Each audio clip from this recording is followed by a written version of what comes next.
Hi, I'm Phyllis from southernfrugal.com.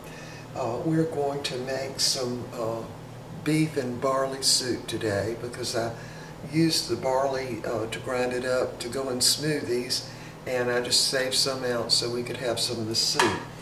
Now, this is beef that was frozen. I put it in a little bag.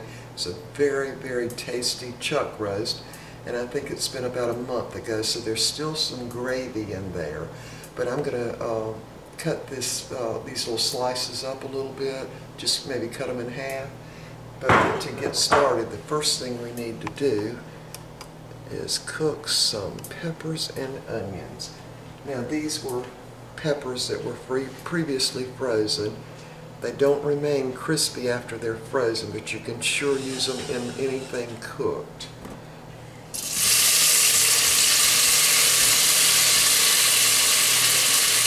And this is really about a large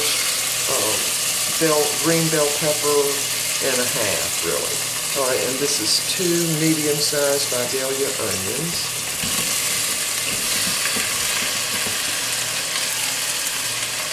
And I want my peppers and my onions cooked completely. I've lost my spatula.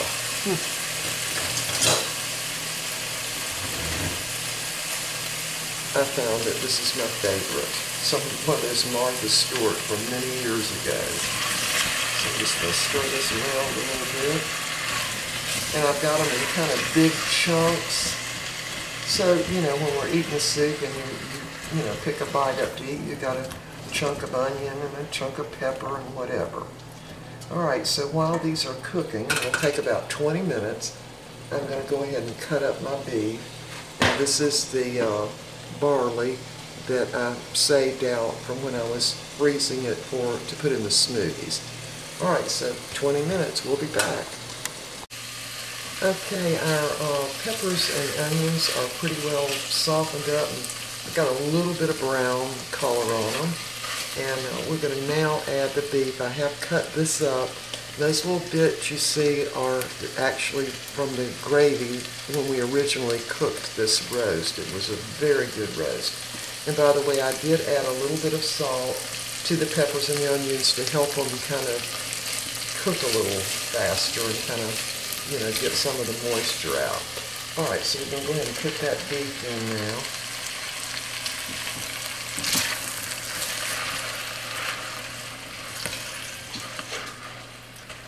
Just get those all mixed in.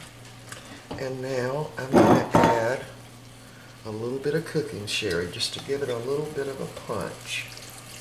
I don't know, maybe 1/4 of a cup. Just to give it a little bit of different taste. I mean, it'll add to the taste for sure. Okay, now I'm going to go ahead and add some water.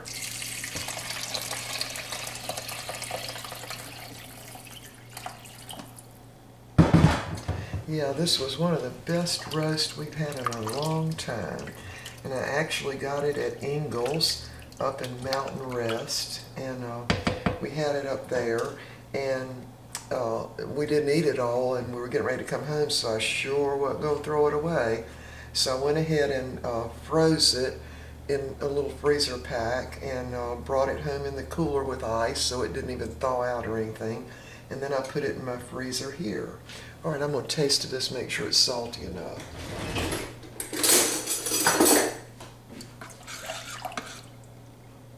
Just want a taste of the liquid. And guess what? It's not salty enough. So I'm going to go ahead and put some sea salt in it.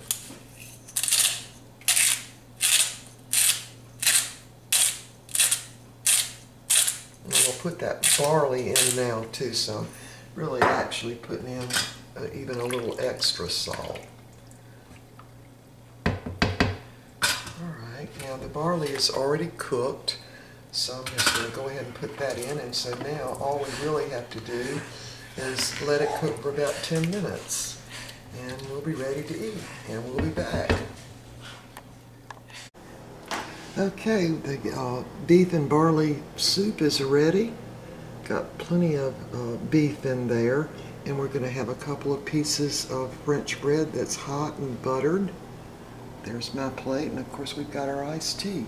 Yeah, this was very easy soup to make once the barley was all cooked. Okay, we will see y'all next time.